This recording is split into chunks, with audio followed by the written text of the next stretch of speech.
Ondan önce Evet. şöyle bir derleme yapmanızı rica edeceğim.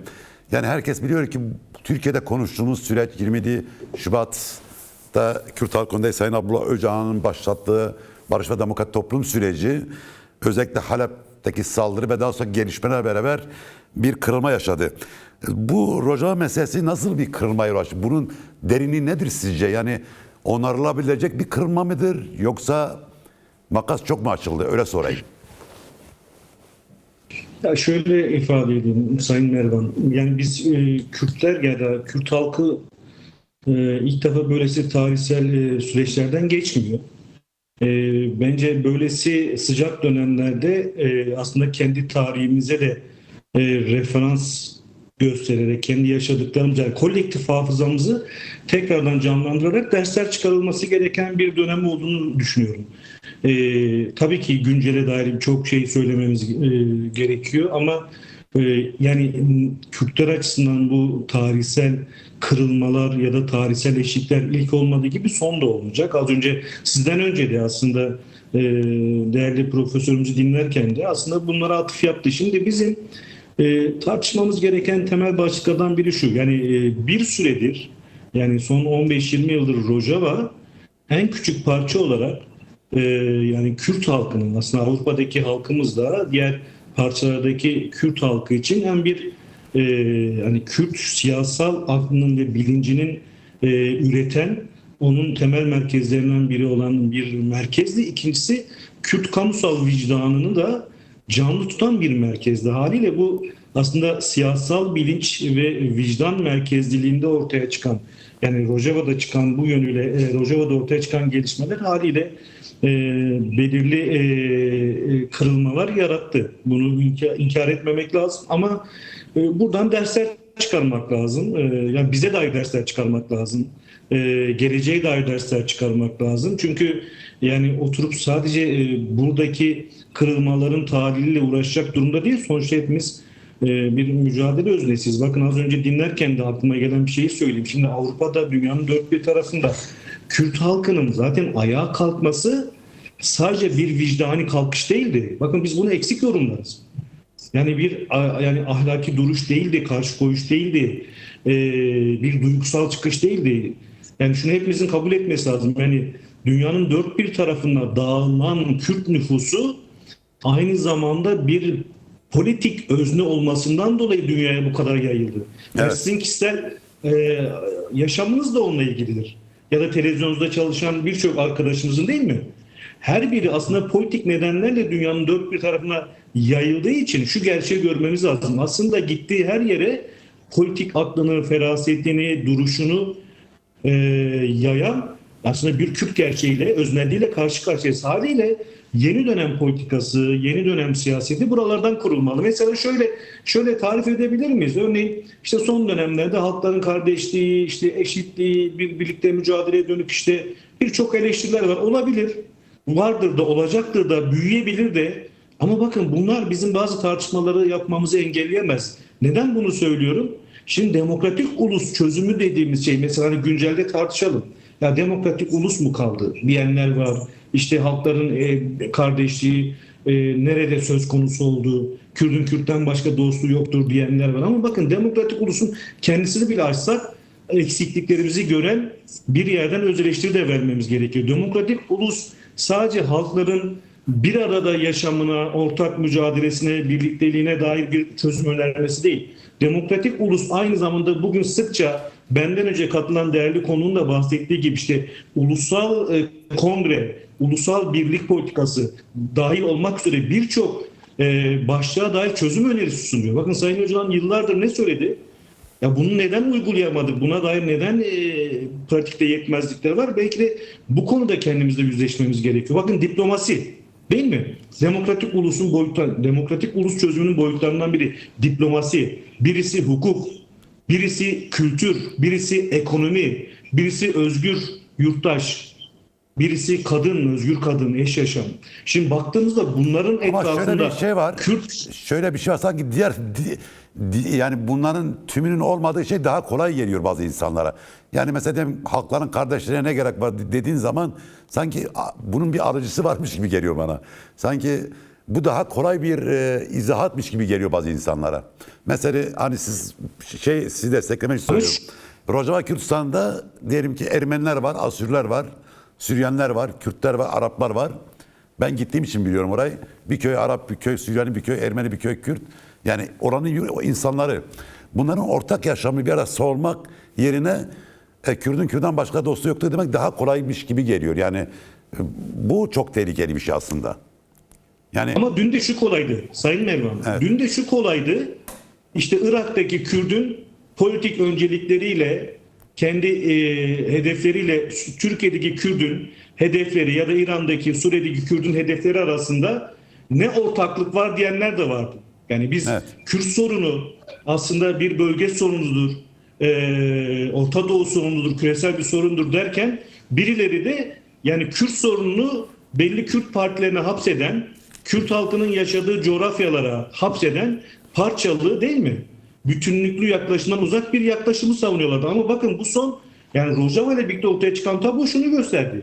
Yani farkında olalım olmayalım. Yani Kürt politik aklı yani Kürt halkındaki politik akıl aşama aşama kendi varlığı ve kendi kazanımları etrafında ortak bir aklı, iradeyi örgütlüyor ve bu gerçekten yani artık Kürt örgütlerini ve Kürtlerin yaşadığı toprak parçalarını da aşan başka bir siyasal arayışı ve kamusal tartışmaları da beraberinde getiriyor. Şimdi buradan baktığımızda haliyle şunu gerçekten cesur bir şekilde ortaya koymak zorundayız. Şimdi biz Türkiye'de yaşıyoruz. Türkiye'de yani 10 yıllarca farklı dillerde, inançlarda insanlarla birlikte bir arada yaşıyoruz. Bakın ne zaman mesela ben İstanbul'da yaşıyorum işte 6-7 Eylül pogromu. İşte Mustafa Kemal'in değil mi doğduğu eve bomba atıldı yalanıyla burada insanlar katledildi. Malına mülküne el konuldu. Bakın halklar arası, kültürler arası, inançlar arası, diller arası, farklılıklar arası nifak tohumunu kim ekiyor? Ortak düşman kim? Buraya odaklanmak lazım. Kim ekiyor? İktidar sahipleri. Az önce değerli konumuz da söyledi. Kim ekiyor? Gerçekten emperyalist kapitalist politikalarda kendi karını önceleyenler, işte Trump politikası, ABD'nin önceliği. Yani şimdi şunu diyebilir miyiz? Ben tarihçi değilim ama en azından ortalama bir Orta Doğu tarihini ya da Rojava'daki demografik durumu bilen bir yerden. Bugüne kadar Araplar, Kürtler, Ermeniler, Aleviler, Sünniler Rojava'da bir arada yaşarken doğal yaşamları gerçekten bugünkü iddia edildiği gibi kavgalı mıydı, çatışmalı mıydı? Savaş ortamı. O zaman biz yani Hobbes'un deyimiyle şunu diyeceğiz. Yani insan insanın kurdudur. İnsan insanı bulunduğu her yerde yer, bitirir, savaş halindedir. Hayır. İnsan insanın kurdu değildir. Kültür kültürün kurdu değildir. Dil dilin kurdu değildir. Diller kültürlerin doğal hayatında tabii şimdi burada, burada soru şu. Bütün bu kültürlerin, dillerin eşit ve özgürce iletişim kurması sorun burada. Yani bir dil serbestken, özgürken diğerisi yasaklı. Diyelim bir kültür kendini var ederken diğerisi yasaklı. Problem buradan kaynaklanıyor. Şimdi oradan peki söz açılmış az önce Sayın İkbal Dürer'e de sordum, size sorayım. Yani yeni bir Kürt sosyolojisi ortaya çıktı. Yani şöyle bir şey. Yani Rojava ile ilgili yani benim aklımda olan var buna benzer dönemler var ama bu son dönemde gördüğümüz gerçekten yani şöyle diyeyim halk bir anda siyasete el koydu yani bunu başvuru için söylüyorum. Bakur, Roşlat, diaspora Kürtleri kimse evinde kalmadı. Herkes hareket etti. Burada siyaset sınıfı nasıl bir sorumluluk taşıyor bundan sonraki süreç için? Yani ortaya çıkan bu Kürt birliği, Kürtlerin dayanışması, Kürtlerle birlikte onların dostlarının harekete geçmesi. Mesela şu da yanlış. Yani Kürtler dünyada yalnız bir ulus değil.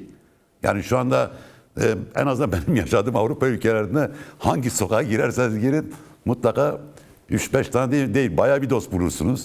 Medyada, basında, işte siyasi çevrelerde, sendikalarda, sivil toplumda hayli güçlü desteği olan bir Kürt toplumdan bahsediyor artık. Bu siyaset sınıfı nasıl bir görev demeyeyim sorumluluk yüklüyor yani önümüzdeki süreçte? Şimdi şunu söyleyelim yani o tartışmamızdan devamla şunu söylemek isterim. Şimdi burada eleştiri oklarını varsa karşısında mücadele edecek zihniyet gerçekten sistemlerin kendisini, devletçi aklının kendisini hedefleyen, ona karşı koyan bir aslında politik karşı duruşu sergilememiz gerekiyor. Yoksa sonuç itibariyle Türkiye'de de, İran'da da, Irak'ta da, Suriye'de de olan ne? 20. yüzyılın başlarında değil mi? Emperyalist güçlerin paylaşım çıkarları etrafında ülkesi dörde bölünmüş Kürdistan gerçeği, Kürt gerçekliği ve bunun üzerinden her türlü pazarlığa konu olmuş Kürt halkları değil mi? Aynı şeyi hala yaşıyor muyuz? Yaşıyoruz. O zaman gerçekten yani karşısında mücadele edeceğimiz zihniyet, güç, bu devletçi akıl. Yani bu pazarcı, paylaşımcı, karcı akıl. Şimdi buradan baktığımızda o zaman bir Kürt doğal olarak haklarını, varlığını savunan, statüsünü isteyen bir Kürt doğal olarak aslında dünyadaki bu egemen çarkın kendisine son derece politik eleştiri sunmalı ve onun karşısında politik konumlanmalı. Bir bu. Şimdi hani diyoruz ya işte kırılma. Kırılma olacaksa gerçekten Kürtler bir kez daha o zaman yani statü arayışında olan, varlığını gerçekten garantiye almak isteyen bir halk olarak Kürt halkı bundan sonra kendi yani içinde bulunduğu koşullarda örgütlenmesinin, toplumsal örgütlülüğünü her boyutta daha fazla derinleştirmek zorunda. İşte ortaya çıkan yeni Kürt sosyolojisi ya da yeni Kürt fotoğrafı bence yeni değil. Bence yeni değil. Ben Çünkü tırnak içine aldım yeni tırnak içine aldım. Yani biraz anlaşılsın diye. Yoksa Evet. elbette yeni değil. Yani evet bunu evet anlıyorum. birçok tarihsel dönem 99 15 Şubat'ta gördük bunu. 2014 Kobani kuşatmasında gördük. Bunu 2017 işte referandum sonrasında gördük. Bunu yani ilk kez görmüyoruz ama her seferinde katlanarak Doğru. geliyor. Yani her seferinde şöyle diyor, yeter artık yani. Katlanacak da olsun. evet. Katlanacak da niye katlanacak? Çünkü yani Kürtler statüsüz kaldıkça, Evet. en temel haklarından yoksun kaldıkça Kürtler de o yüzden büyüyecek. Ya bu çok bilimsel bir tespit bu. Sosyolojik, kültürel bir tespit. Yani her halkın, her ulusun yaşadığı evrelerdir bunlar. Sadece bizim burada yani altını çizmemiz gereken temel şey şu. Bakın ben kendi adıma çıkardığım bir şey. Aslında muhataplarımıza da söylediğimiz bir şey. Rojava'dan fazladır. Kürdistan Kürdistan'dan fazladır. Gerçek budur artık. Yani Kürtler o haliyle yani yeni ortaya çıkan fotoğraf Kürt siyasetine, Kürt örgütlerine, Kürt siyasal dünyasına şunu emrediyor, açık söyleyelim. Nasıl ki Türkiye'de biz ittifak tartışmalarını, birlik çalışmalarını hep şuradan kritik ettik ve aşamadığımız yönler itibariyle tespit ettiğimiz şuydu. Örgütlerin ittifakı değil. Tek başına işte herhangi bir siyasal organizasyonun ittifakı ya da çıkarı temelinde birliktelik değil. Halkın çıkarı. Bakın bu günler bize bir kez daha şunu gösterdi. Türkiye'de toplumsal muhalefet, sosyalist sol, devrimci hareketler güçlü olsaydı, toplumsal kapasiteleri büyümüş olsaydı, işte HDP, HDP paradigması diyoruz ya, öz eleştiri vereceksek buradan vermemiz gerekiyor. Büyük ve güçlü olsaydı belki Türkiye'li dostlarımız ve onların öncü güçleri en az Kürt halkı kadar on binlerce, yüz binlerce Türkiye'li güç, Türkiye'li yurttaş değil mi? Bu işe dur diyecek. Yani bu en az Kürt halkının ayağa kalkışı kadar kıymetli, etkili ve hesap yaptıran bir şey olacak. O zaman burada sadece Kürt partilerine değil, Kürtlerin dostluğu temelinde siyaset yapan Kürt halkının kendi kaderini tayin hakkına saygı gereği ulusal çıkarlarının yanında duran dost güçlere dair de çıkarılması gereken dersi var. İkincisi bize dair.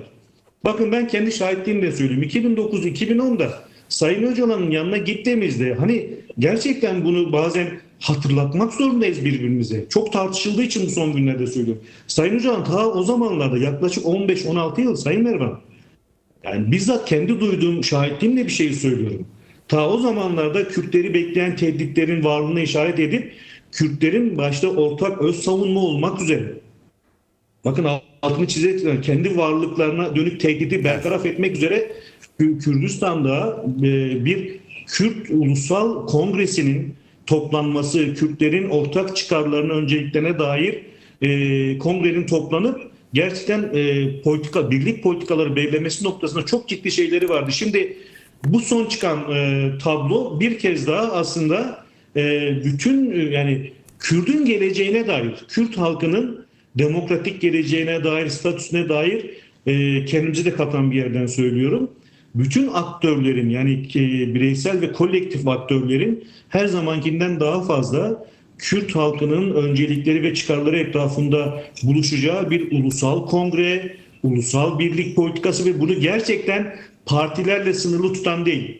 Kürt halkının gerçekten ortaya çıkan bu enerjisini, dinamizmini bulunduğu her yerde hayatın örgütlenmesine kanalize edecek bir yaşam örgütlenmesi olarak Kürt'ün kendi hayatını kendi ellerine aldığı, kendi örgütlenmesiyle aynı bu son eylemlerde olduğu gibi akışkan, dinamik, kendi kendisini bulunduğu her yerde yönetecek bir Kürt toplumsal hareketine ve onun gerçekten politikasına, onun formuna, onun arayışına ihtiyacımız var. Evet. Yani mesela ben sık sık Avrupa'ya giden biri olarak söylüyorum. Mesela siz de Avrupa'da yaşıyorsunuz. Yani bunları belki ileride daha çok tartışacağız ama sadece varlığımıza dönük bir tehdit ortaya çıktığında ayağa kalkmak çok değerli, çok kıymetli, çok oyun bozucu. Gördük onu. Önünde saygıyla eğiliyorum.